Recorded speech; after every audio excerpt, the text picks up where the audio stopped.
ఆంధ్రప్రదేశ్ రాజకీయాలలో కాపు సామాజిక వర్గం ప్రాధాన్యత తెలియంది కాదు.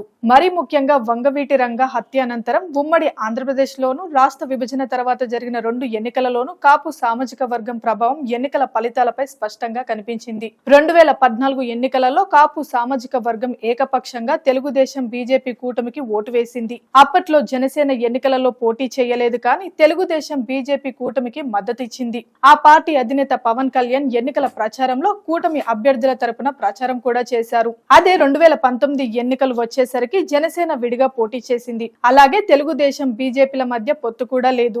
జగన్ రెడ్డి ఒక్క ఛాన్స్ విజ్ఞప్తి కారణంగా కాపు ఓట్లలో భారీగా చీలిక వచ్చింది. దీంతో జనసేన పార్టీ ఆ ఎన్నికలలో ఘోర పరాజయాన్ని మూటగట్టుకుంది. ఇక 2024 ఎన్నికల సమయానికి తెలుగుదేశం జనసేన బీజేపీ కూటమి వైపే కాపు సామాజిక వర్గం మొగ్గు చూపింది. ఈ సామాజిక వర్గంలో పెద్ద తలకాయలుగా గుర్తింపు పొందిన ముద్రగాడ వంటి వారి పిలుపును కూడా లెక్క చేయలేదు. అయితే ఇక్కడ కాపు సామాజిక వర్గం ఏకతాటిపై నిలవడానికి జగన్ పాలన వైఫల్యాలతో పాటు వంగవీటి అంశం కూడా ఒక ప్రధాన కారణం అనడంలో సందేహం లేదు. కాపు సామాజిక వర్గంపై బలమైన ముద్ర ఉన్న వంగవీటి రంగకుమారుడు వంగవీటి రాధా బలంగా తెలుగుదేశం కూటమి పక్షాన నిలబడ్డారు. వైసీపీలో చేరాల్సిందిగా ఎన్ని ప్రలోభాలు వచ్చినప్పటికీ ఆయన ఖాతరు చేయలేదు.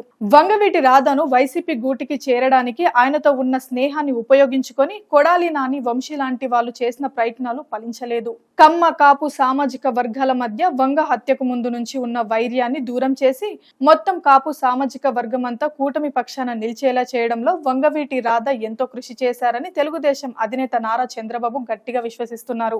అందుకే తెలుగుదేశం కూటమి సర్కార్లో ఆయనకు స్థానం కల్పించాలని నిర్ణయించినట్లు పార్టీ వర్గాల ద్వారా విశ్వసనీయంగా తెలుస్తుంది. చంద్రబాబు తన కేబినెట్ లో 24 మందికి మాత్రమే స్థానం కల్పించి మరో స్థానాన్ని ఖాళీగా ఉంచడం వెనుక కారణం అదేనని అంటున్నారు. ఆ స్థానాన్ని వంగవీటి రాధతో భర్తీ చేస్తే యోచనలో చంద్రబాబు ఉన్నారంటున్నారు.